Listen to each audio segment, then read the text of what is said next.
నమ్మించి అందరినీ నట్టెట్ల ముంచాడు. రోడ్ వస్తుంది, ఇది వస్తుంది. వీళ్ళు ఏమన్నాడు ఇక మాతో చెప్పిండు గాంధీ సిద్ధాంతాలు బాగుంటాయి మళ్ళీ అన్నాడు. అబ్బా నమ్మినాం. దేశంని ప్రేమించమంటే దేశ సంపదం ఎక్కింది. మందిని మంచి అన్నది పెంచమంటే మంది పంపలు ముంచారు. కష్టపడి తెచ్చిన తెలంగాణ నమ్మకురా పెట్టుబడిదారులకు తొత్తులైపోతుంది. రసమైన తిప్పించినావు. ఇప్పుడు నీ దగ్గర అయింది రసమైన ఉరికిపించినావు. అనిష్టలైనాం, అక్రమ కేసులైనాం. దీంతో ఇంకా నీకు ఎంత బుద్ధి చెప్పాను అంత చెప్తావు. మాకు రోడ్ అంటే ఇప్పుడు కాదు. మాకు నువ్వు అనిష్టాలు చేసినా బయట చేసినా మాకేం కొత్తగా తాత 45 ఏళ్ళు చీపీలకి వీళ్ళకి వచ్చినా నన్ను ఎంత మోసం చేసినావు. నువ్వు గాంధీకి భక్తుందన్నావు, నెహ్రూకు వారసుడు అన్నావు, ఈ దేశం మా తాత తాగిదన్నావు, అధికారం మా అత్త సొత్తు అన్నావు. అర్ధరాత్రి స్వతంత్రం రద్దీ రమతల క్యారెంట్ మంత్రం.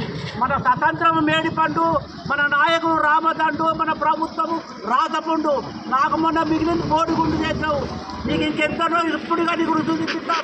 నీ ముసలిం మిశ్రలం కాదు బిడ్డ. రోడ్డు రాబోయే కమార్దారు మా మీద ఎన్ని బయట వరకైతే అన్ని మళ్ళీ నీకు ఎక్కువ పెట్టిస్తాం.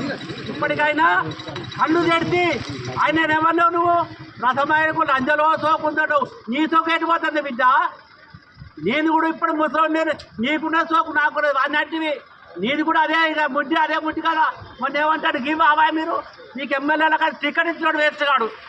ఆడ నోట్లో పెట్టుకుంటాడు. ఇదే మీరు మాట్లాడింది ఎమ్మెల్యే